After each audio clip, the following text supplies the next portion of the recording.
Bonsoir. Bienvenue dans cet épisode sur quoi? Comment on l'appelle?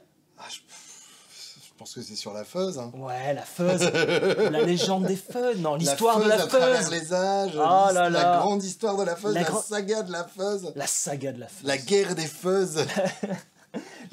la fuzz des étoiles.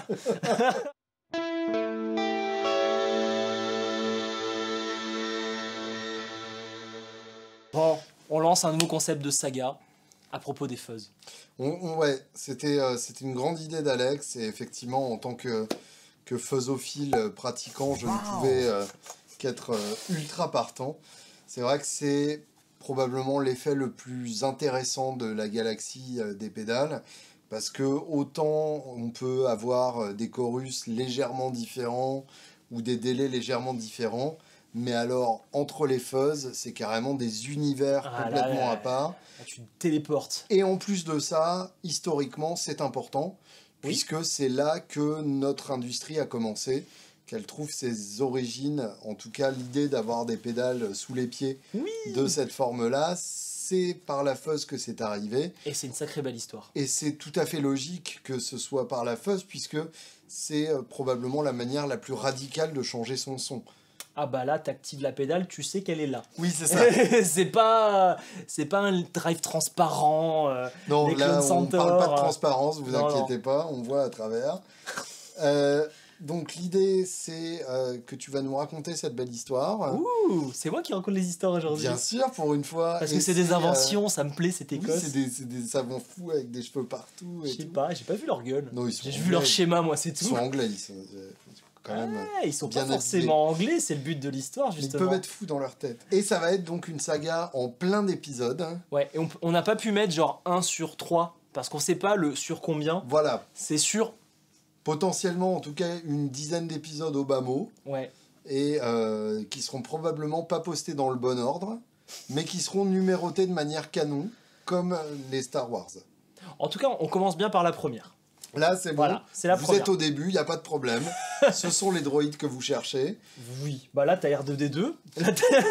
Là, t'as lequel? Là, t'as la poubelle ambulante. T'as la poubelle ambulante. Non.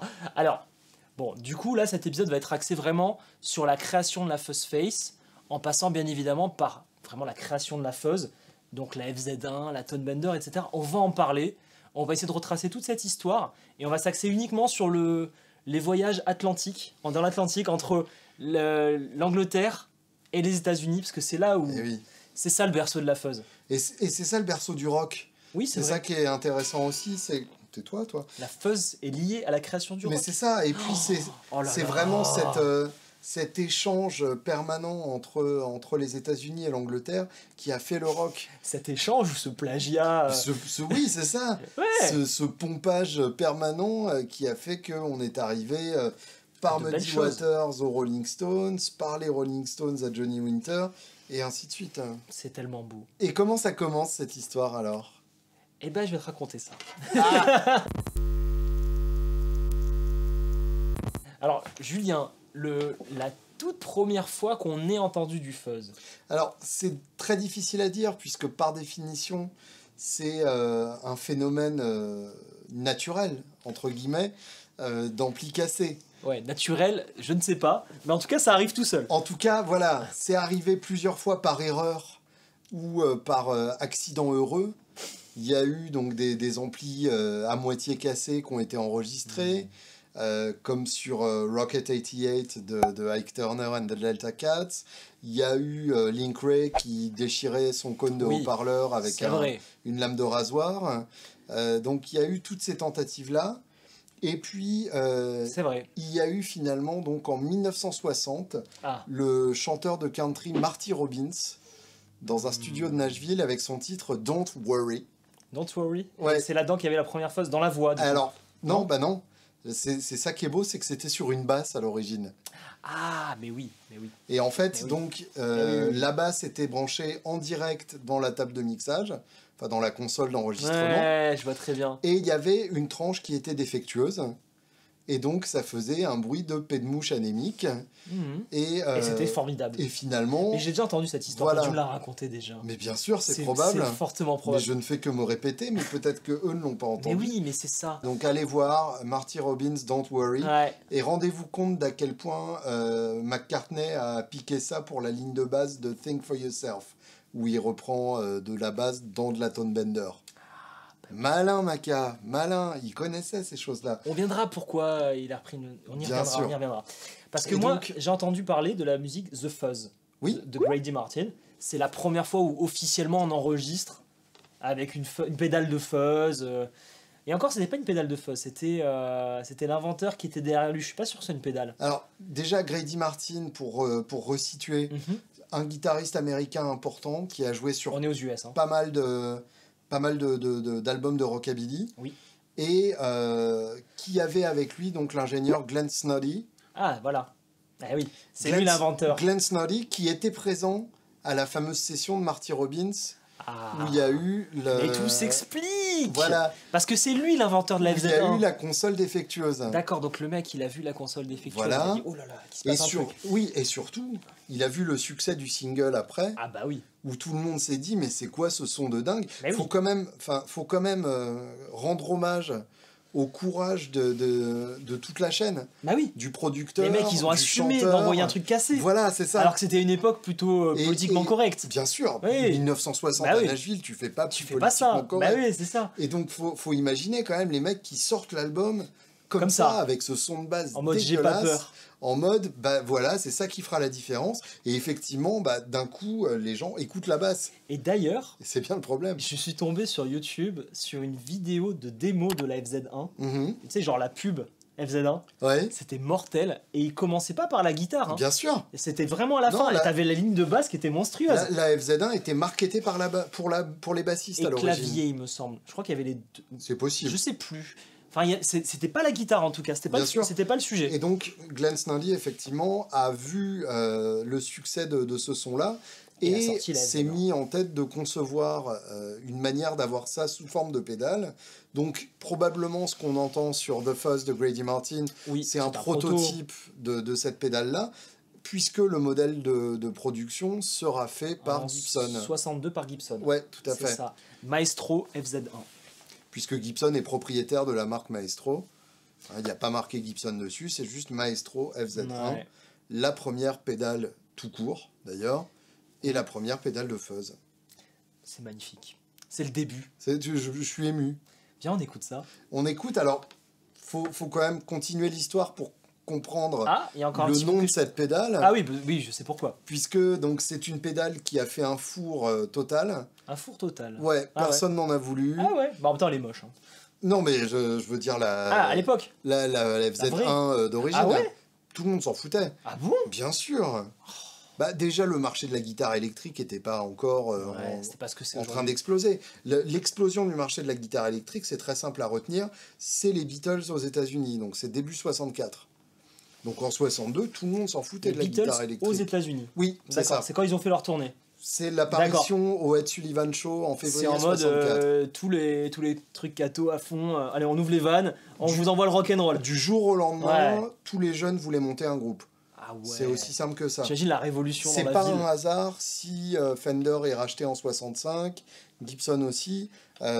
64, c'est l'année où les gens ont voulu des guitares électriques. Ok, ouais, donc ça arrivait trop tôt. Tout simplement. Et donc, cette pédale, tout le monde s'en foutait. Et puis, un beau jour, donc, il y a Keith Richards qui, en studio, voulait enregistrer une ligne de cuivre pour le titre Satisfaction. Okay. Et en attendant d'avoir des cuivres, parce qu'ils enregistraient en tournée, c'était enregistré aux États-Unis dans des studios, en gros, à l'endroit où ils jouaient le soir même. Okay. Ce qui était le seul moyen de sortir des albums au rythme où ils travaillaient à l'époque. Ouais, donc c'était intense. C'était plus qu'intense. Ouais. Et donc, n'ayant pas le temps d'appeler une section de cuivre, il note le riff avec sa fuzz, puisque c'était vendu à l'époque comme une manière de simuler une trompette ou un saxophone. C'est ça. C'était pas le clavier, c'était ça. C'était ça qu'il y avait dans la pub. Ouais. Et donc, il note ce riff en pensant ensuite le remplacer par des cuivres. Et puis finalement, quelques semaines plus tard, il l'entend à la radio. et il se rend compte qu'ils l'ont sorti comme ça, sans lui Sans lui demander, demander, ouais. sans prendre le temps de remplacer par des cuivres. Donc c'est le premier tube des Stones, Satisfaction, en 65. À partir de là, et 65 c'est vraiment une date très importante 165, dans l'histoire de la fuzz, Ah bah là, c'est super c'est le important. moment où la fuzz commence à exister auprès Bah oui. du grand public. Merci les Rolling Stones. Tout le monde entend ce son complètement improbable et tout le monde Ouais. le veut. Et c'est là qu'on comprend Pourtant, à quel quand t'écoutes point... The Fuzz, c'est clair, hein. Oui, bien sûr. Mais tout le monde s'en foutait. Oui, parce que... C'était pas encore démocratisé. ouais, puis parce que c'est pas dans un contexte rock. Fallait envoyer les Beatles. La fuzz, ça marche dans un contexte rock, c'est le son Oui, du oui, rock. bien sûr. Et donc c'est pour ça que cette clone de la FZ1 par Electro Harmonix s'appelle la Satisfaction. Bah ouais. Alors, Et son clair de Son Andy. clair, qui est pas mal. Ensuite, on a rajouté donc la Element, c'est la Pour petite reverb La que vous reverb à entendez. ressort pour l'époque. On a la Savage ou la Dr Robert pour avoir deux sons d'ampli différents. Bon. La Savage pour un ampli bien ouvert. Ou la Dr Ouais, Robert pour un ampli plus crin-crin. Et Voilà. tu vas choisir la Dr Robert pour ce passage-là, je pense. Tu me connais un peu, vas-y.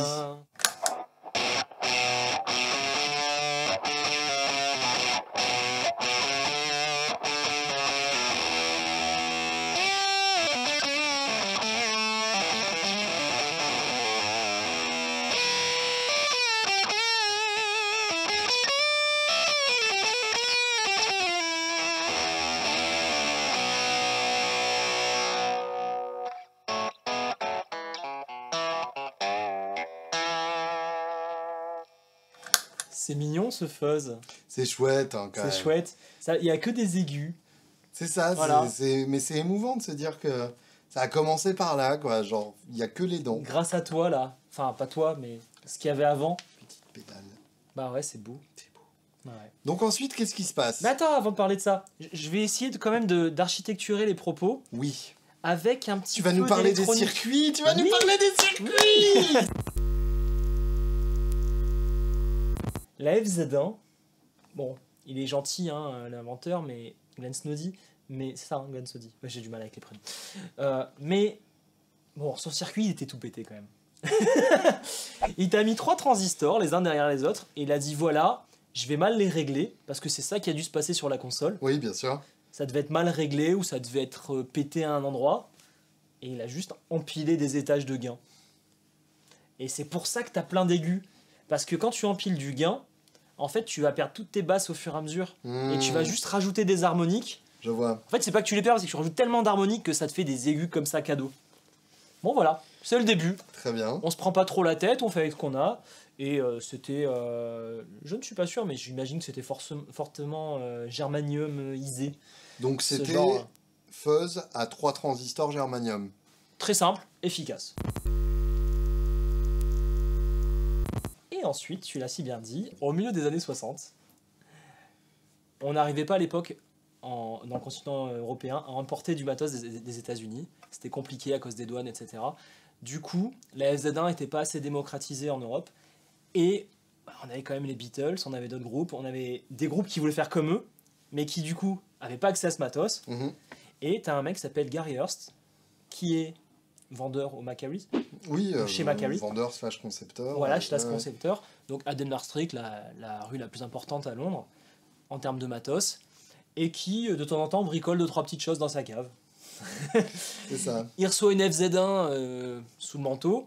Alors ouais, pas par n'importe qui, Ah, ça c'est important. Ça, je sais pas qui. Par le guitariste de session Vic Flick. Ok. Et alors Vic Flick, vous ne connaissez pas son nom, mais vous connaissez sa guitare, Mhm. puisque c'est lui qu'on entend sur le... Ah ouais, Absolument. d'accord. Donc le gratteux qui a joué ça, qui avait donc une FZ1, parce que c'était un musicien professionnel et qu'il avait besoin d'avoir plein de sons différents. Il lui a dit tiens, regarde ça. Et il la ramène à Gary Hurst chez Macquarie, donc Ouais.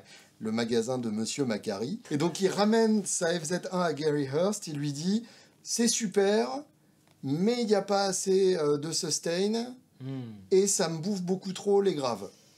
Ah bah c'est exactement ça la Tone Bender MK1. Et donc Gary Hurst lui dit, bah bouge pas, reviens, et voici.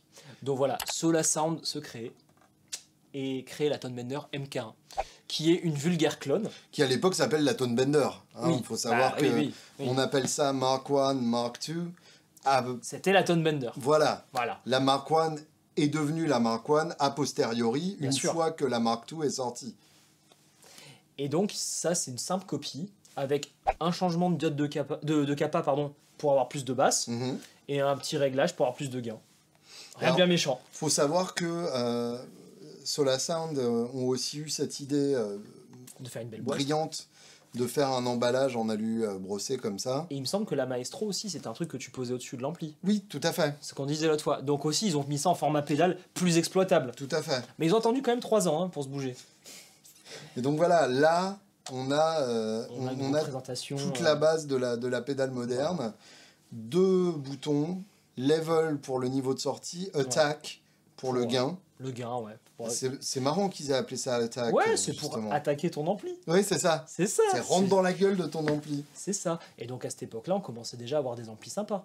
Bien sûr. Donc ça, c'est cool. Ah bah on avait même quasiment que ça. Hein. Pas très loin, t'avais Marshall, quoi.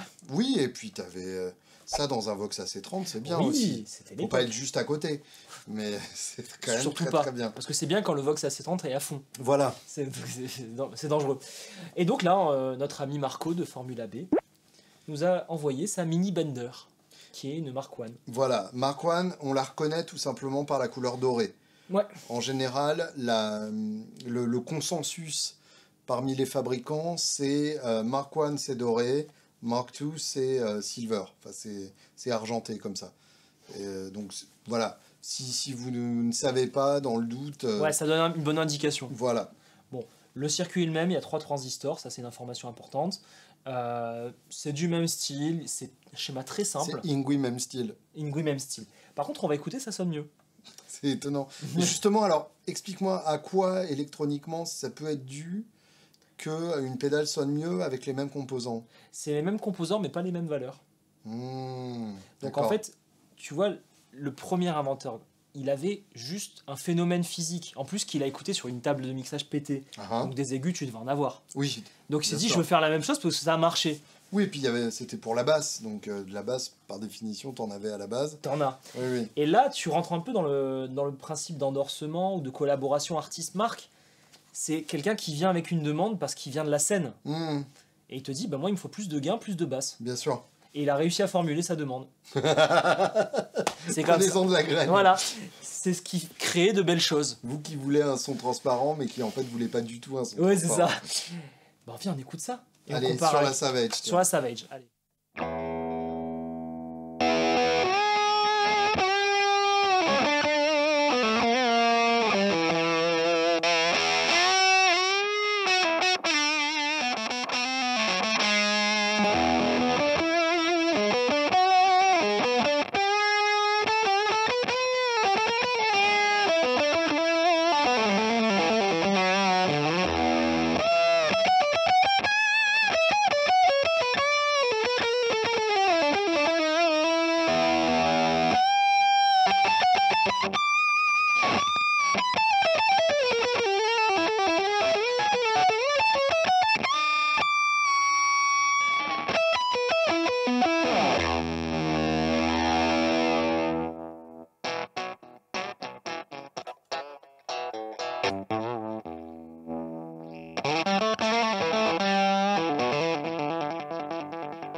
Qu'est-ce que c'est beau.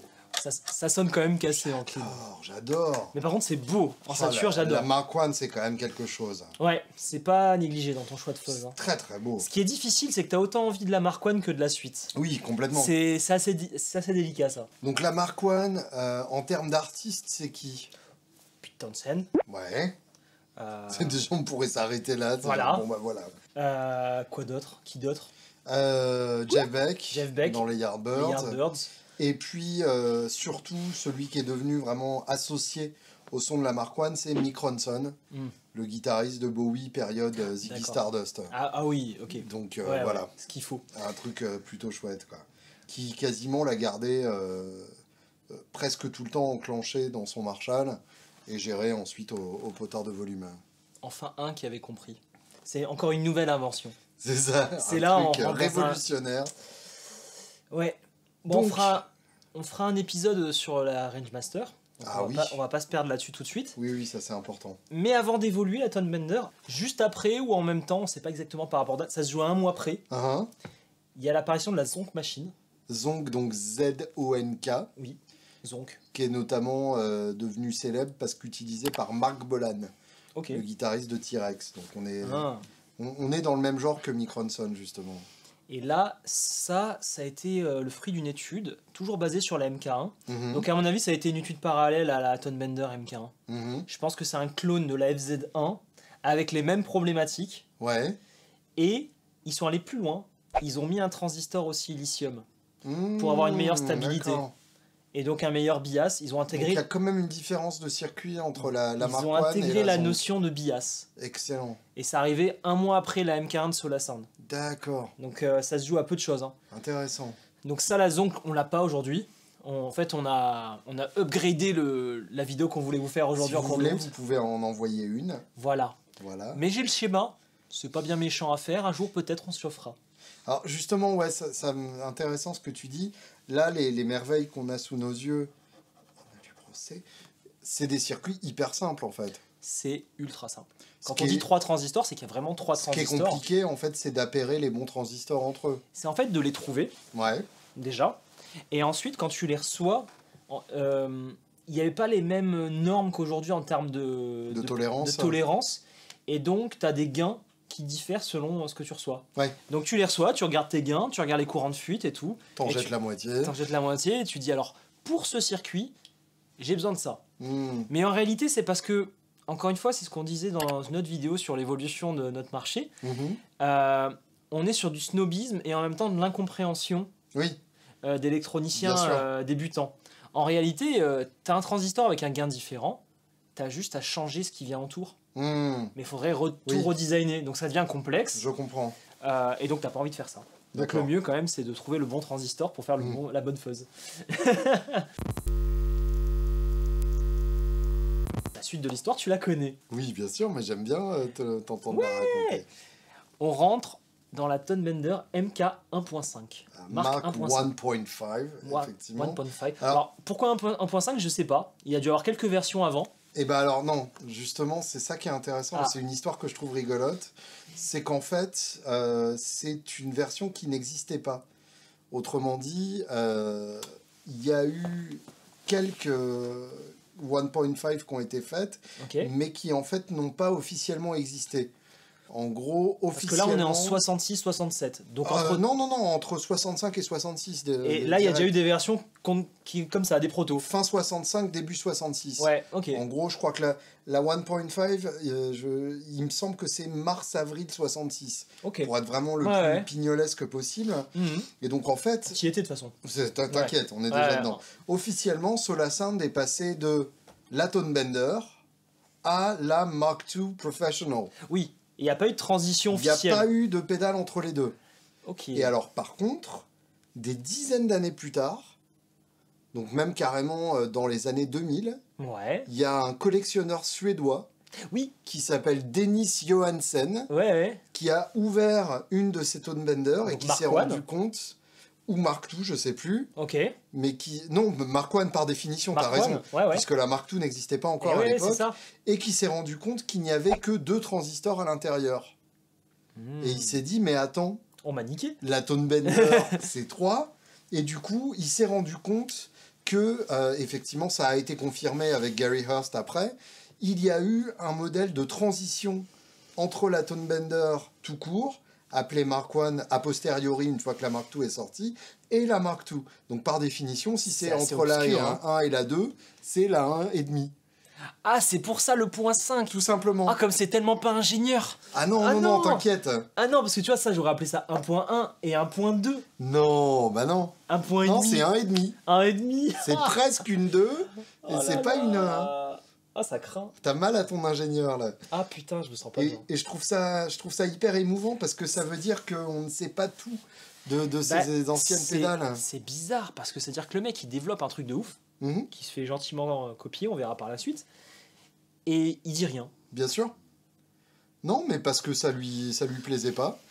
Et Ah oui, ça lui plaisait pas, ouais. tout simplement, il a repris son circuit. C'est pour ça qu'il a attendu 10 ans pour accepter le truc et en parler, quoi. Ça. Parce qu'il disait, ouais, moi j'étais pas fier de mon truc.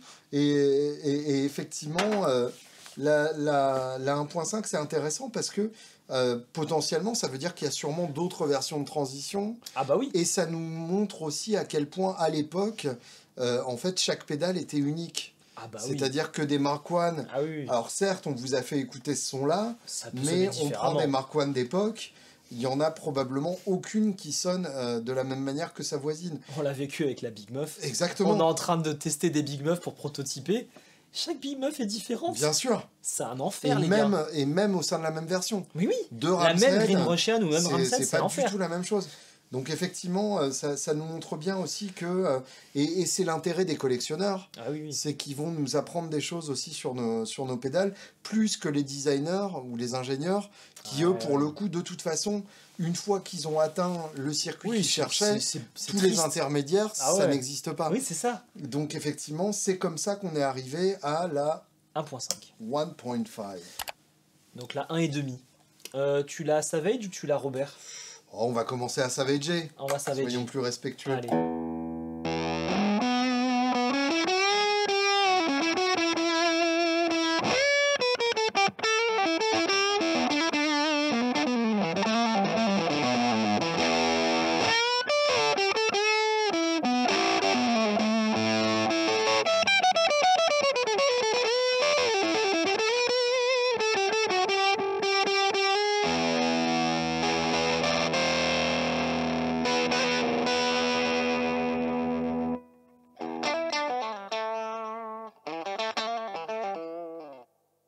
C'est nettement plus doux que la Mark I. Ouais, et parce que en fait tes deux transistors, ils marchent avec ce qu'on appelle le negative feedback. Ok, Bon, en gros, c'est plus de gain avec seulement deux transistors.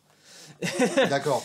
Et donc tu peux avoir cet effet gaieté qui fait que tu vas pas avoir de sustain Mhm. et tout simplement ton son va s'arrêter au lieu de faire du bruit. Oui, Et quand tu choisis bien tes transistors, c'est parfait.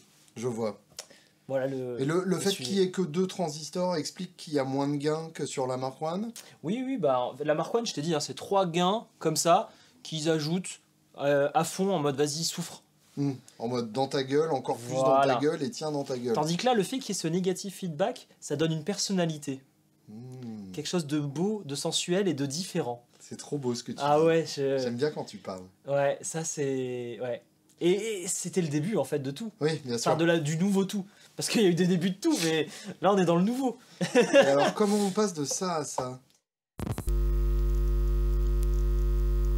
Tout commence encore en Angleterre. C'est ça, en fait. Ça reste en Angleterre. Ce qui est c'est pas- rigolo, c'est qu'entre ces deux pédales, enfin entre les deux originales, Ouais. il y a quelques centaines de mètres. C'est Ivor Arbiter. Oui, C'est ça le le problème. magasin de Monsieur Arbiter. Ouais, ouais. Arbiter qui à l'heure actuelle est encore un des principaux importateurs Oui. à l'échelle européenne Oui, oui, c'est un. et qui à l'origine était un magasin de Denmark Street Mm. qui faisait de Qui faisait l'importation l'import. et Ouais. aussi de la fabrication. Oui, oui, ils bossaient avec Sound City, ils bossaient. Alors, pour info, il me semble que c'est à Arbiter qu'on doit les premières Fender et les premières Gibson importées en Angleterre. Voilà, grosse boîte et très grand businessman. Mhm. Et donc, il avait la double nationalité britannique et américaine, Mhm. Ivor. Et il a dû se rapprocher des copains de Denmark Street. Je me demande, faudrait vérifier, si c'est pas d'ailleurs le magasin d'Arbiter qui a fait le logo des Beatles. Hein. Alors, c'est Ivor lui-même, je crois, D'accord, qui possède les droits en tout cas. je vois. Il possède les droits. Parce qu'en fait, oui, tout simplement, il y a un roadie des Beatles Ouais. qui est venu dans le magasin de Monsieur Arbiter, qui lui a dit tu peux nous écrire Beatles sur la peau de grosse caisse, comme ça les fans sauront le nom du groupe. Il a posé le truc. Et quoi. puis il a fait le logo, le fameux logo avec le T qui dépasse, enfin le logo des Beatles qu'on connaît tous, quoi. Et il l'a déposé, Genre ce salaud. en un quart d'heure après sa pause café, quoi. Il a dû se faire du blé avec ça. Hein. J'espère pour lui en tout cas. Bon, tu sais, il devait être bien conseillé. Et donc, on se retrouve aux États-Unis. Il lance sa série avec Dallas Arbiter, du coup, sa marque, qui a tenu quand même une bonne décennie, Mhm. facile, hein, avant de se faire racheter par Dunlop. Enfin, il y a eu toute une histoire, ça, on zappe. Alors Dunlop, c'est plus tard, c'est années 90. Oui, c'est ça, c'est Il y a plus tard. eu, Ouais. Il y a eu un truc au milieu. Voilà, il y a eu, je sais plus quelle boîte, Ouais. qui a eu les droits de la Fuss Face. C'est ça. qui a Mais ils fait se sont à mis peu d'accord près, en un NAMM show, tu vois. Ouais. C'est beau.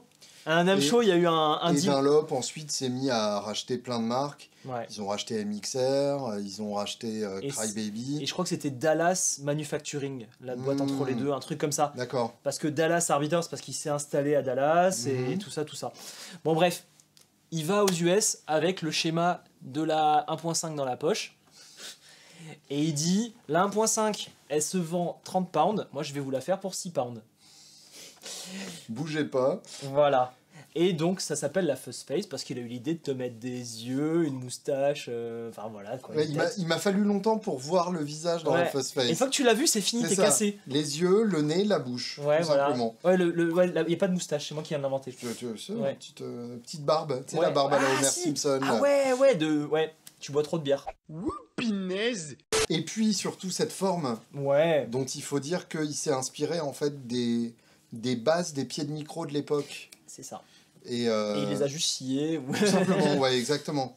Ouais, c'est rigolo pour un petit circuit d'avoir fait tout ça. Qui existait dans plusieurs couleurs à l'époque. C'est- On a retenu ouais. le rouge et le bleu pour la version silicium, qui sont les couleurs que Dunlop a choisies pour ses rééditions. Mm, mm. Mais en fait, à l'époque, il y a eu plein de couleurs différentes.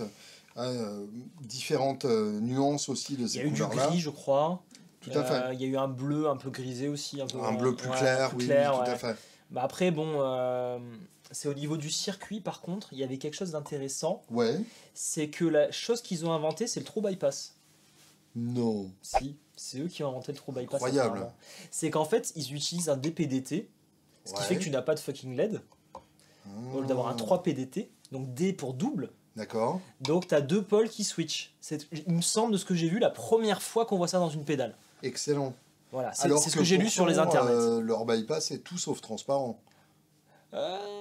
Normalement, ouais, regarde, on n'a pas de buffer là, hein, ça roule. Hein. Ouais. Ça roule. Oui, mais c'est la réédition. C'est la réédition. Je veux dire, les originales en termes de bypass, c'est carrément hallucinant. Normalement, c'était les premières avec des PDT. Ouais, mais c'est mal fait alors. C'est très très mal fait. Oui, oui, après, le DPDT et le true bypass ont évolué avec le temps. Ouais. En fait, le true bypass, tu as des façons de le câbler pour éviter de perdre du signal. Mais ça, les jeunes DIYers ne savent pas. Et alors, ça, c'est la réédition Dunlop, donc c'est vraiment Oui, c'est la salle d'aujourd'hui. la première fuzz que certains d'entre nous achètent, Ouais. qui se sont pas fait chier à changer les côtés Ouais, le in et le and out à l'envers. par rapport aux conventions plus modernes. À l'époque, c'était comme ça. C'est pas forcément une raison pour le garder. Ouais. Et quand t'as ouvert la pédale, tu m'as dit Oh ah, c'est pas vintage. Ah, c'est pas vintage du tout. C'est genre, salut, je suis un industriel et je te nique. Ouais, à ce point-là. À ce point. D'accord. À ce point, genre, il n'y a rien de vintage. Ils ont mis des AC128, alors que les AC128, on a vu que, en fait, finalement, c'est pas resté longtemps. Ils ont préféré les NKT 275. Enfin bref, Oui, mais c'est- qui sont plus ils sont difficiles plus à chers. trouver. Oui, plus chers. Et c'est tout taillé en mode industriel, quoi. Hmm. Bon, après, je sais pas combien ça coûte, 150 €, un truc comme ça. C'est pourquoi. Et ça veut pas forcément dire que ça sonne moins bien. On va écouter ça. Dernière chose avant Avant qu'on d'écouter, ouais. écoute. Quelle est la différence du coup entre une Tone Bender Ah. Mark 1.5 et une Fuss Face? Ils ont pris combien les avocats? Parce qu'il n'y en a aucune. Hein. Ok. Voilà. Si j'étais Sola Sound, j'aurais mis un sacré procès ou j'aurais demandé une sacrée royalty. Alors moi j'ai lu sur les internets. Ouais. Ça va être à toi de me dire si c'est la vérité ou Je pas. sors le schéma pendant que tu me parles des internets. Très bien. Pour être sûr. Que c'est pas exactement les mêmes composants, Ah, pas les mêmes valeurs. c'est possible, mais c'est... Attends, on va voir ça. 2 hours later. Ok, on est sur du OC75 sur la 1.5. Et la Fuss Face, c'est vrai que tu mets ce que tu veux. En fait, oui, c'est vrai que ils préféraient les OC75 à l'époque. Mhm. Ça c'est les transistors. donc. Voilà. Et les transistors que tu as dans la Fuss Face, en général, je crois que le monde est à peu près d'accord pour les NKT 275, genre c'est ce qu'il faut. Hmm. Mais les OC75, tu peux retrouver ça sur une Fuss Face, vu que c'est de la 1.5, Oui. c'est le même schéma. D'accord. Après, en termes de kappa et tout, oui, il y a des changements de valeur. Oui, en effet, il y a des changements de valeur. Mais c'est genre du foutage de gueule. C'est genre, je te biasse un peu plus froid. Ouais. Je te mets un peu plus de basse. Voilà, c'est ça que je lis moi en lisant le schéma. Tu vois, il y a la kappa d'entrée, elle est 2 fois plus petite, donc tu prends un peu plus de basse.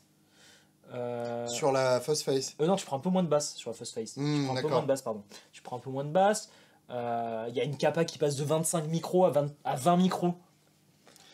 D'accord. C'est genre, ne m'emmène pas les avocats, ouais. Et Capa alors- de sortie qui passe de 10 nano à 100 nano. Moi, j'ai lu que le bias, c'était pas du tout le même entre les deux. Bah oui, c'est grâce à ce 47K qui devient un 33K. Mhm. Bias formidable qui change entièrement. Oh là là. Voilà. Bon, pignolez-vous hein, maintenant. Je te sens un peu Bah, ça s'appelle de la copie. cynique par rapport à ça. C'est de la belle copie. Ouais. Et on est dans le seul marché du monde entier où on peut copier des gens comme ça. Ouais, C'est impressionnant. oui, je comprends. Mais parce qu'en fait, c'est pas brevetable. Hmm. Enfin, peut-être qu'à l'époque, ça aurait pu l'être, mais comme ils ont divulgué le schéma, ben, ça l'est. Mhm. Mais voilà, on est dans un milieu où tu inventes quelque chose et quelqu'un vient te le copier ou te le piquer. Enfin, Ouais. c'est normal. On l'a fait, hein, on l'a tous fait. Mais voilà, c'est important de le noter. Ouais. Écoutons donc la différence entre les deux.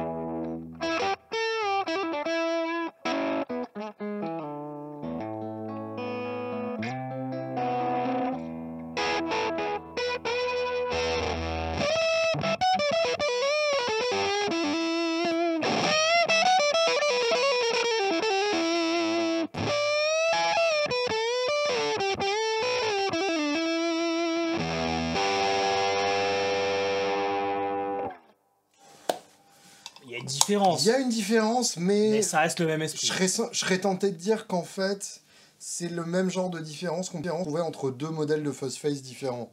Ouais, ou la différence entre un produit pondu en Asie, ou peut-être aux US, mais de manière pas très belle, et un produit fait à la main avec amour. Oui, bien sûr. Non, mais il y a clairement une ouverture dans l'aigu Ouais. et une clarté qui est largement supérieure sur la 1.5, ce qui ne veut pas dire que c'est le circuit de Fuzzface qui est à critiquer. Là, c'est une version Non, de la non. Fuzzface qui n'est pas forcément la C'est ça. plus sexy, Mais effectivement. après, encore une fois, voilà, c'est qu'une histoire de réglage. Donc, trouvez la Fuzzface qui vous plaît. Puis après, honnêtement, quelqu'un qui joue correctement avec ça, il peut quand même faire un album Mais oui, bien très sûr, bien sûr. Et d'ailleurs, à l'époque, il y avait des Fuzzface qui sonnaient bien moins bien que ça. Ah oui, oui, c'était l'enfer. Parce que, en Niveau fait, technique. oui, c'est ça. C'était l'enfer. Visiblement, je crois qu'Eric Johnson a raconté qu'il en avait essayé 25 pour en acheter une. En même temps, si c'était 6 pounds, Bah, La Fuzzface. ouais, c'est ça. Mais enfin, à l'époque, c'était beaucoup. Eric Johnson, c'était dans les années 80 hein, ah, c'est un peu plus tard, ouais. ou 90. Hmm. Donc, c'était déjà l'époque où les gens commençaient à les vouloir. Ouais, mais alors à cette époque-là, Mais, c'est différent. Il y avait aussi les silicium au milieu, et ils le disaient pas forcément, Dunlop. Non, Enfin, Dallas. je parle de celle d'époque. Ah oui, celle d'époque, ouais. Les Fuzzface de la fin des années 60, Ouais. en gros, t'en prenais 25 et il y en avait deux qui étaient corrects. Ouais, ils quoi. triaient pas les transistors. Et non. Et c'est pour ça que Hendrix, qui est à ce jour évidemment, d'une part l'artiste le plus associé à la fuzz Ouais. auprès des guitaristes, et l'artiste le plus associé à la Fuzzface plus Oui, oui. spécifiquement, parce que vraiment la légende de Ah la oui, Fuzzface c'est est Hendrix, indissociable de Hendrix. C'est Hendrix, clairement. C'est pour ça donc que les fuzz de Hendrix, il y avait Roger Mayer qui bossait dessus et qui s'arrangeait pour en faire des bonnes pédales. Oui, c'était pas évident. Parce qu'en fait, Hendrix a jamais joué sur une Fuzzface de série. Non, non, C'était toujours puis- modifié par Mayer. Puis surtout, quand t'avais les Fuzzface, bon, Germanium c'était instable, il n'arrivait pas sur scène à garder le même son. Silicium, ça captait la radio. Mhm. Et donc, c'est comme ça que Roger Mayer a inventé la Axis Phase qu'on verra dans un autre épisode. On va revenir On reviendra là-dessus là-dessus du coup, plus tard. dans Voilà. l'épisode 2. L'épisode 2, oui, c'est dans pas très longtemps. Tout à fait. Non, vous n'avez pas tant de fois à dormir que ça entre Ouais, juste 3 mois. Bon, Ok, En même très temps bien. que- Qu'est-ce qui se passe pendant ce temps? pendant ce temps-là, alors bon, Solar Sound se fait copier gentiment son petit Mark 1.5. Et en même temps, il s'en fout, il sort la Mark 2. Mark 2. Et donc, on a pour l'occasion la belle Tonebender Wazacraft. Waouh! Il y a de la ça pignole vaut là-dessus. 1200 € sur Reverb, alors que j'aurais pu l'acheter à 300. J'étais sur le lien Thomann juste à temps le matin, mais je l'ai pas fait parce que je trouvais ça trop cher. Ouais. 300 € c'était déjà trop cher, mais alors 1200 c'est des conneries. C'est une bosse. Arrêtez. C'est une bosse. C'est C'est juste... une pédale pas chère. Boss, la marque de pédale pas chère. Pourquoi vous faites ça? C'est pas parce qu'ils ont rajouté un W que c'est meilleur. Hein. M'énerve, toi. M'énerve. Toi, tu m'énerves. Bon, un merci à Raphaël qui nous l'a prêté quand même. Salut. Bon, désolé. Hein. Tu peux la revendre bien, c'est ça l'avantage. Mais oui, mais... Mais fais-le avant que ce soit trop tard, parce que ce qu'on va dire là, ça va faire chuter la cote. Non, mais en plus, enfin, quelle idée. Oui, non, Quelle je drôle sais. d'idée. Moi, je trouvais ça drôle quand les mecs faisaient des clones boss dans leur garage. Oui. Ça, c'est chouette. Moi, j'ai aimé dans votre vidéo avec l'autre qui joue bien, là. Mais voilà, là, le faire de façon officielle et le vendre à des prix qui frisent la malhonnêteté, je trouve ça... Ils ont commencé à goûter ça avec JHS. Ouais, bah oui. Et là, du coup, ils se sont plus sentis, quoi. Ils sont allés voir Macari. Ouais. Aïe, aïe, aïe. Mais on va vous faire écouter, voilà. Bon, Bon. non, faut quand même revenir un peu là-dessus. Ouais. C'est que donc, la Mark II, Ouais. c'est Viens, on la présente là-dessus. le moment où elle s'appelle effectivement Tonebender Mark II. Ouais. Et alors là, donc, Formula B s'est amusé, puisqu'effectivement, il a respecté non seulement la couleur, Mhm. mais tout le layout. C'est-à-dire que effectivement, l'étiquette de la Tonebender est noire, Mhm. et comment dire, la police de caractère est effectivement celle-là. D'accord, ok. Et il a gardé la police pour la Mark I Est-ce que tu aussi. sais pourquoi Mini Bender? Parce que c'est plus petit ou... Ah bah c'est la grosse, elle fait ça à peu près. D'accord, mais ça s'appelait Mini Bender à l'époque? Non, c'est lui qui a inventé ça. Ah non, ça Il a juste... s'appelait Tonebender. Ouais, c'est lui qui a rajouté et Mini lui, comme ça. Il l'a raccourci Et du coup, il a dit et Mini. il a dit c'est mini. Ouais, c'est mignon, quoi. Mais c'est C'est mignon. pas compliqué à comprendre. Non, c'est pas compliqué à comprendre. T'es Je... intelligent quand même, Non, mais Alexandre. je me demandais s'il avait trouvé un nom, quelque chose dans l'histoire, parce que tu vois, je sais pas. Mais une Tonebender, c'est beaucoup plus gros que ça. Je sais, Julien. à Mais alors l'époque, ils ça, aimaient c'est les grosses- mini.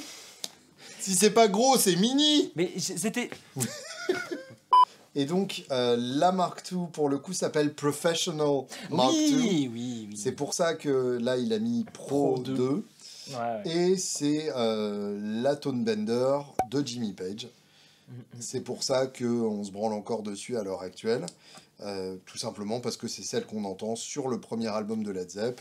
Oui. Et c'est effectivement le son qu'on veut un peu Et alors, tous. est-ce qu'on se branle avec beaucoup d'objectivité? C'est ça la question. Jamais. T'as le droit Mais- cette fois. Mais est-ce que en même temps, on arriverait à la fin de notre branlette s'il y avait de l'objectivité?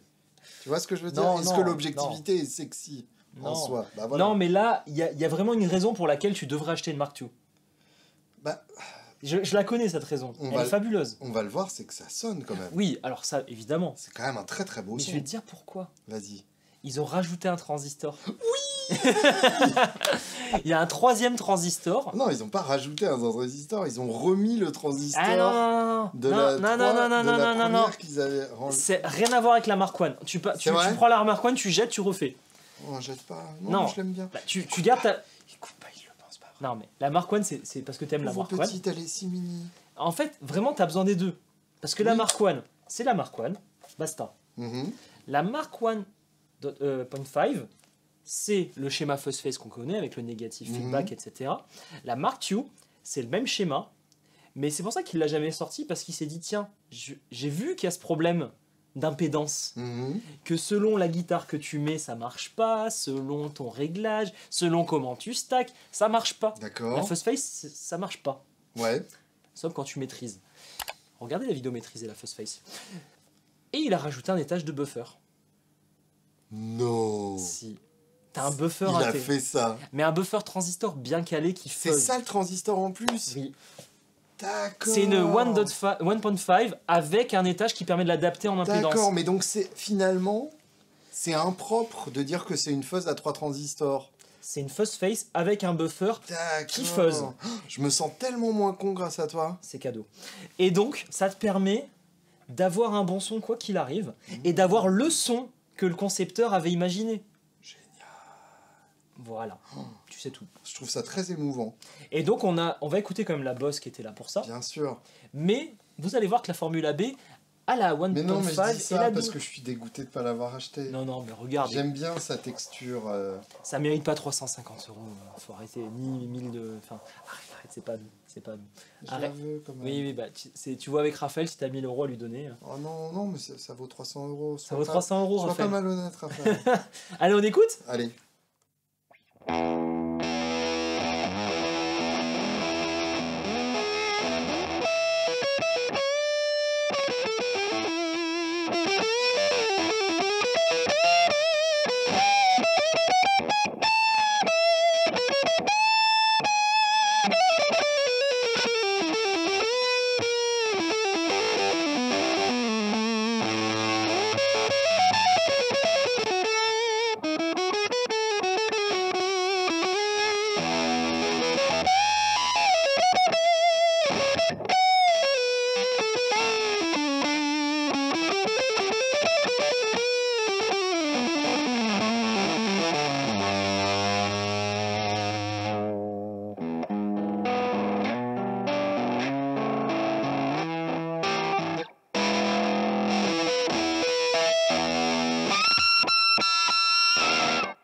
C'est pas pour rien que c'est la version la plus populaire de la Tone Bender. Franchement, en faisant toutes ces recherches, c'est celle-là qui me faisait rêver. Et je suis content. Ça confirme. C'est fabuleux. Mais la Mark One, quand même, est pas à négliger. Remets-nous les deux. Ouais.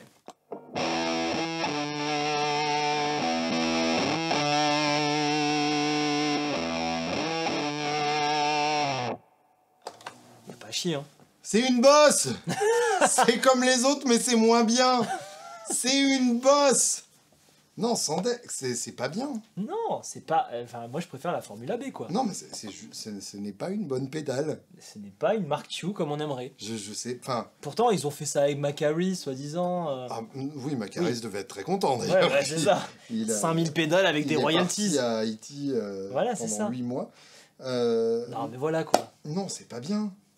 C'est pas bien. Alors peut-être on est tombé sur un mauvais numéro parce que les transistors sont pas... 5000 à ce prix-là, ils ont intérêt à les tester, hein. Ouais, c'est pas faux. Enfin, Non, bref. Non, mais je suis déception. Oublions. Je suis déception, boss. Oublions. Boss, tu me déçois Oublions celui-là. constamment. Restons sur. Qu'est-ce que tu as ressenti avec Ah. ça? Entre la MK1, Mark 1.5, je vais pas y arriver, et la Mark II, qu'est-ce que tu as senti comme différence? Parce que ça s'explique. Moi, j'ai l'impression qu'il y a plus de gains, Ouais, quand même. je vais t'expliquer ça. Et, Et une douceur supplémentaire dans le grain. Ok. Un côté plus fluide. Alors là, tu me parles en guitariste qu'on peut pas interpréter. Bien sûr. Un côté moins gaieté, peut-être. Oui, ça, ok. Ça s'explique. Ok, Ok. vas-y. Tu te rappelles la vidéo Beatles? Enfin, j'imagine que tu peux pas oublier ça. Non, moi, je regarde pas Palf. Salaud. J'avais pas de Tone Bender. Mhm. Parce qu'à l'époque, je m'étais pas intéressé à ça. Mais j'avais la Fuzz Rangers. Et Oui. je t'avais dit, c'est une Fuzz Face. Et je viens lui défoncer les fesses à coup de Range Master. Mhm. Et ben c'est un peu la même chose. C'est que c'est un étage de buffer quand même qui a beaucoup de gains. Donc c'est pas juste un buffer, c'est un préamp quoi. Oui, d'accord. Et donc c'est un peu comme si tu mettais une Range Master dans une Fuzz Face. Ah, c'est pour ça qu'on aime bien. Ben oui. D'accord. Tu vois l'idée? Sauf que tu Génial. vas pas dans le côté treble booster, tu vas dans le côté un peu full range. Alors, si on met une Res Master dans une Mark II, ça Ça, fait 2 étages de et préampli. ça te fait presque une Big Muff, je pense. Ouais, parce qu'une Big Muff, t'as 4 transistors qui font de la violence. D'accord. Donc, mais je pense plutôt une Mark One avec une Range Master. Ça te ferait D'accord. plutôt dans l'architecture Big Muff. Ok. Mais il te manque les diodes de clipping.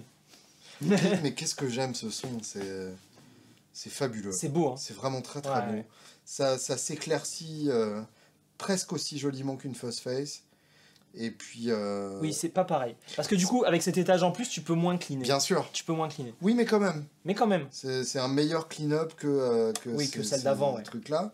Ouais. Et bon, je suis agacé quand même par la bosse. Ouais. Je Tu dois penses que. avouer que en plus, pour l'instant, la série Wazacraft, j'avais trouvé ça plutôt très bien. Oui, mais Notamment c'est le du fric. vibrato qui était chouette. C'est du fric. Oui, c'est Faut pas pas l'oublier. Et c'est capitaliste tout ça. faux. Ouais, c'est- mais c'est quand la même, vie. enfin, Non, tu mais peux c'est être tout. capitaliste et faire les choses bien. Non, le but c'est de se faire de l'argent. Tu fais un bon marketing, tu te fais bien voir et voilà. Tu sors une édition à pas d'argent. Voilà quoi, beaucoup très cher. C'est une Beaucoup bosse. trop cher. Bon, bref, on s'en fout de tout ça. Non, on peut pas s'en foutre. Non, mais si, c'est Non, pas notre problème. Ils non, font ce mais qu'ils veulent de leur vie. Mais non, les pauvres. Nous, on est là pour voir des bonnes pédales. Mais les pauvres guitaristes, ils se sont précipités là-dessus. Mais ils et- sont bêtes, mais ils en sont rendus compte aujourd'hui. Mais non, pas forcément.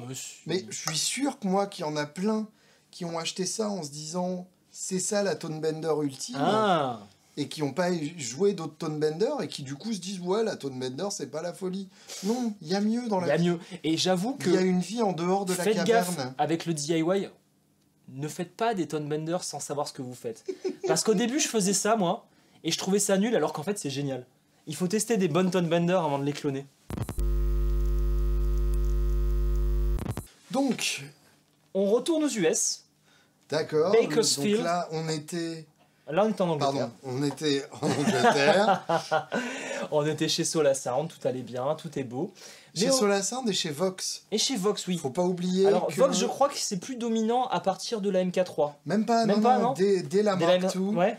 c'est Tone Bender, enfin Solar Sound faisait, enfin Macaris Ouais, faisait c'était fabriquer l'OM.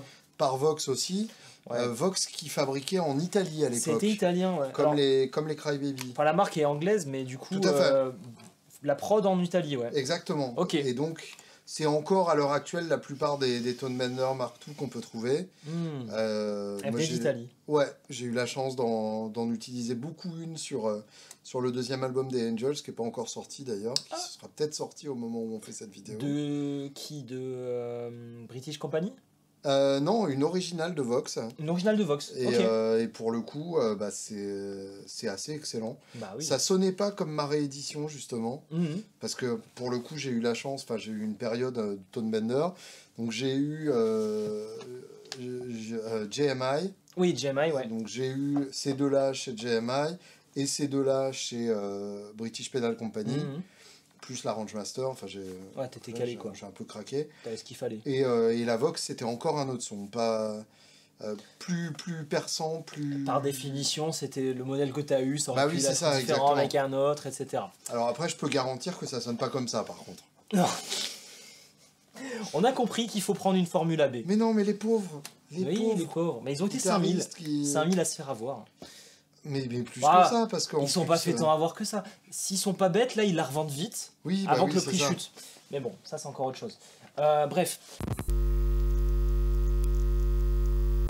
Donc, en même temps que la Mark II, là on part carrément en Californie, à Bakersfield, D'accord, donc Chez- on est en 66. toujours 66. Bakersfield, un peu au-dessus de Los Ouais. Angeles. C'est ça. Un arrêt parfait sur le chemin de la vallée de la mort, si vous voulez dormir en chemin. Et donc là, il y a un ovni, Moss Ride du coup, tu dis comme ça? Mossrite, ouais, Ouais. qui est la marque donc, de Semi Mosley. Ouais, Monsieur Mosley, qui a donc conçu les guitares Mossrite. c'est ça, hein. Et c'est des guitares à la base. C'est ça. Ouais. Des guitares qui donnent un peu l'impression d'une Rickenbacker qu'on aurait laissé sur un radiateur trop longtemps. Ouais, et qui serait allé avec une soucoupe volante C'est dans ça. l'espace, ouais. Donc des guitares Ouais, un ouais. peu futuristes, Mhm. au design génial, qui sont hyper pourris dans leur conception.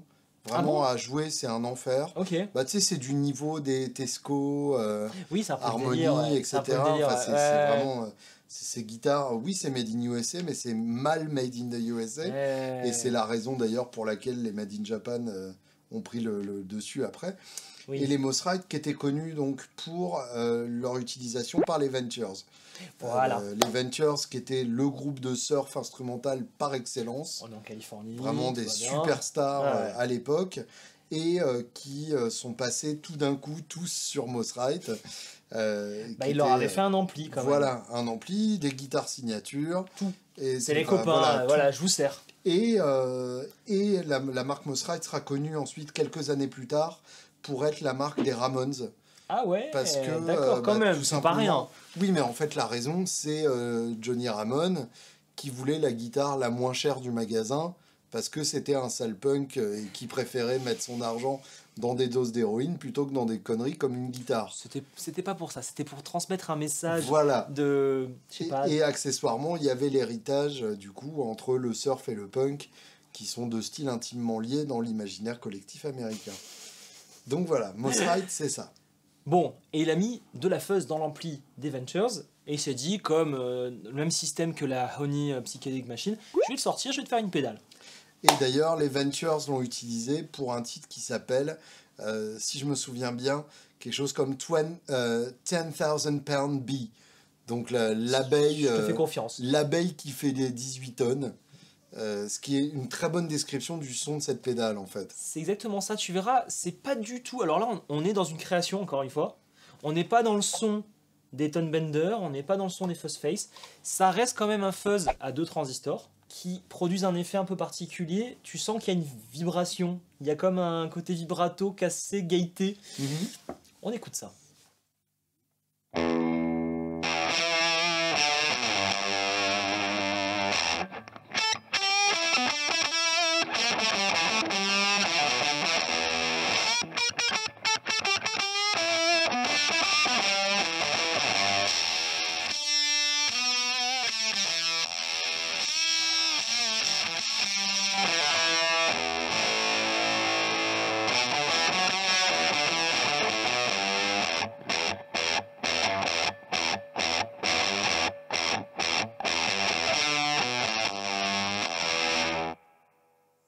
C'est sympa quand même. On Hein. y est, hein, c'est le genre de fuzz gaieté que les modernes du garage comme Black Keys et White Stripes se sont complètement appropriés. Ça a ouvert une porte là, une autoroute. C'est ça, Et il me semble que c'est silicium en plus.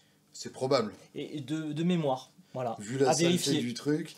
Et ce qui est intéressant, c'est que c'est aussi une fuzz qui est devenue synonyme d'un genre à part entière de l'époque, Oui. qui est mal connu, qui est la bande originale de films de bikers.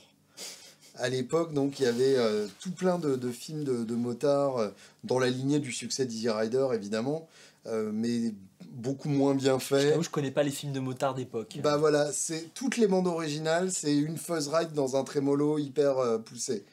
C'est assez cohérent. Voilà, C'est assez c'est cohérent. dégueulasse, c'est génial. Je crois que c'est celle qu'on entend aussi sur Inagada Davida de Iron Butterfly, qui est un titre très important dans la naissance du heavy metal. Et celle-là, bon, pour le coup, c'est une réédition en collaboration avec Catalin Bread. Voilà, au début je croyais qu'il s'était passé quelque chose de pas beau, mais finalement non, ça a l'air d'être une collab, parce que je regardais les droits de marque, la marque de Moss Ride, pardon, disparaît, 2 ans plus tard, Catalin Bread prend les droits. C'est assez étrange, mais bon, pourquoi pas. Non, la marque Fuzz Ride, pas Moss oui, Ride. de Moss Ride, Fuzz Ride. Oui, oui, Ouais, d'accord. ouais. Enfin bon, c'était une petite parenthèse que je trouve quand même très intéressante, parce qu'on est sur le 2 transistors de la même époque, Bien sûr. mais en fait là tu ouvres une autre branche, tu sors de la Fuzz Face, tu Bah sors de oui, la Tone oui, Bender, bien tu sûr. pars ailleurs. Mais justement, c'est intéressant parce qu'en fait, c'est une branche qui finalement aura donné quand même pas mal de ramifications. Oui, je pense qu'on peut regarder l'évolution de ce circuit-là. Pour moi, t'as une part de ça dans la Super Fuzz, Mhm. au niveau de l'électronique. Ouais, À voir comment on le réinterprète dans l'audio, mais en tout cas, dedans, c'est ça. Il y a ouais, une ouais, partie de ça. complètement. Et en tout cas, il y a un gros morceau de ça dans les Black Keys. Ouais, carrément. Carrément, complètement. Ok, suivante. Avant de se lancer dans la Tone Bender Mark III, parce que c'est ainsi qu'on va terminer cette vidéo, une petite histoire. Il était une fois la Baldwin Burns Buzz Around. Ok. Donc Sortie... Burns, qui est une marque de guitare britannique, une des rares. Je ne savais pas. Merci Julien. Ici, qui faisait notamment une basse, la Bison, La Bison. qui est célèbre pour avoir été utilisée sur Melody Nelson de Gainsbourg, qui est l'un des plus beaux sons de basse du monde. Et en guitare, c'était la guitare d'Hank Marvin, D'accord. qui s'est fait endorser la gueule, un peu comme les Ventures avec Moss Ride. Ok. Genre en vrai, il voulait utiliser sa Fender, mais Burns lui a proposé un bon deal, quoi. Ouais, c'est une sorte de pognon. Comme C'est ça. ça. Bon, entre 66 et 68, j'ai pas la Mhm. date exacte, Burns sort la Buzz Around. Ok. Buzz Around, le nom est quand même bien choisi. C'est un nouveau circuit. On dirait une Fuzz Face au départ, et qui est suivi par un étage de violence qui est clippé avec une diode au germanium. D'accord. Donc encore une fois, 3 transistors, 3 transistors. mais qui fonctionnent comme 2 plus 1. Ouais, tu vois, Contrairement à la la- Mark II, c'était le préamp de violence, un peu la Rangemaster avant la Fuzz Face. Là, c'est la Fuzz Face, puis une Rangemaster après, on va dire. Ouais, c'est pour ça que je dis 2 plus 1. Ouais, 2 plus 1 et 1 plus 2. Contrairement à la Mark II qui est 1 plus 2, Ouais, c'est ça. ou la Mark I qui est 3. Exactement, 3 x 1. Ouais, je comprends. T'avais 3 x 1 dans la Mark I, et là, t'es passé à 2 plus 1. Et l'introduction du clipping, c'est la première fois qu'on voit ça Oui. dans une pédale. Mais D'accord. le clipping asymétrique, juste dans un sens, c'était peut-être pour le biasing. Je sais pas, je suis pas allé dans Ok. les détails. C'était peut-être pas pour clipper, pour créer du gain, parce que je crois qu'il y en avait du gain. J'ai pas regardé les détails. Enfin bref, comme de par hasard, JMI rachète les droits de la pédale Ah, et on voit apparaître la Tonebender MK3, enfin Mark III, d'accord. qui a exactement le même schéma. Bien sûr. C'est étonnant. Puisque donc, comme tu le dis, c'est un business dans lequel on a le droit de copier son voisin. Faut juste avoir les bons attributs et le bon porte-monnaie. Et donc on arrive sur la Bender de JHS. Qui est une réplique de la Mark III. Donc. Voilà. Très bien. Écoutons ça. Écoutons ça.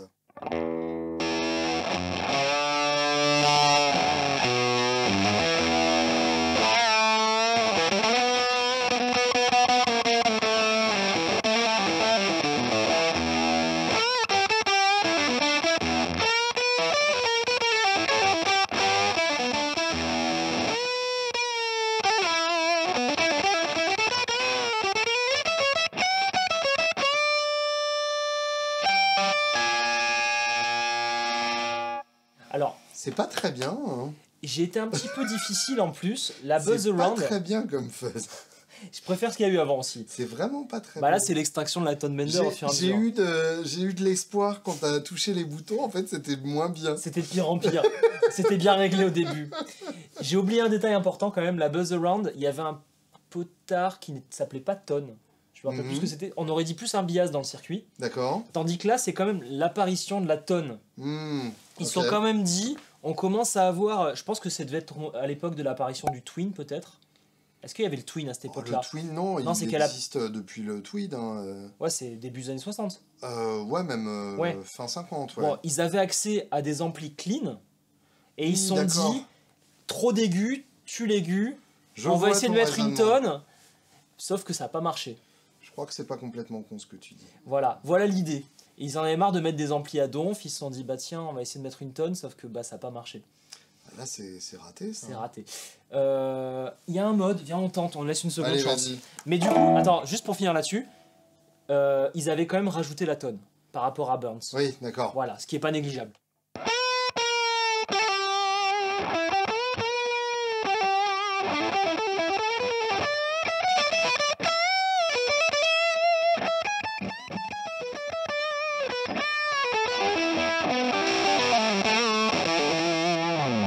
On passe de un peu comme ça à un peu comme ça. Ouais. Dans les deux cas, c'est tant pis. Tu sais quoi, les petites suppositions, dernier essai, dernière chance.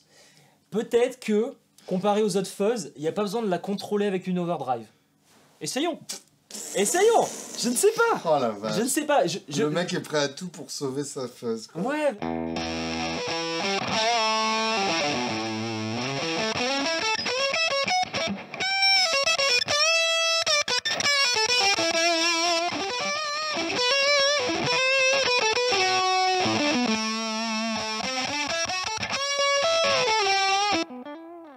Donc, Ton idée avait du mérite. ouais, il y avait quand Au même. début, moi, j'ai Ouais, failli y t'as croire, failli, ouais. et Mais non. Non, finalement, non.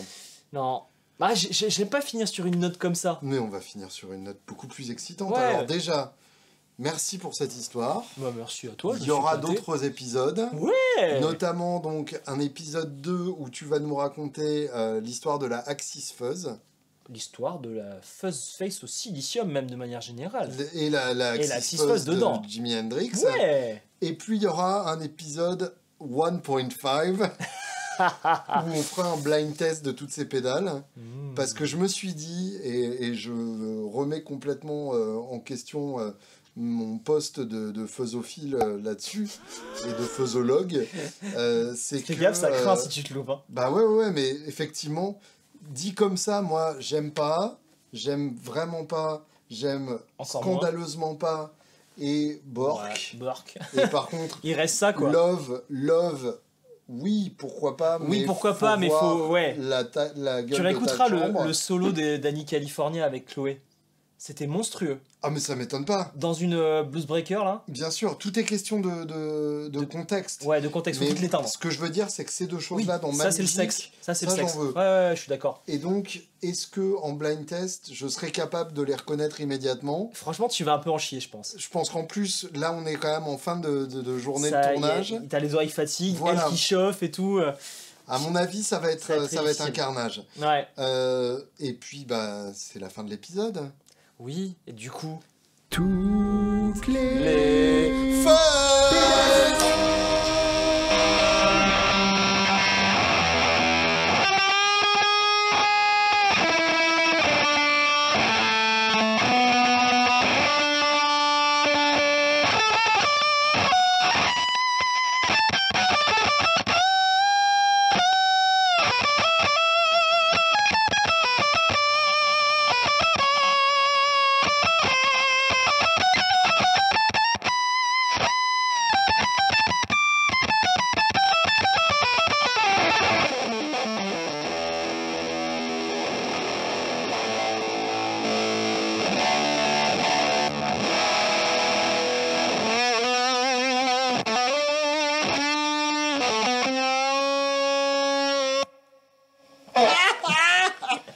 Et ben voilà, Voilà. terminé.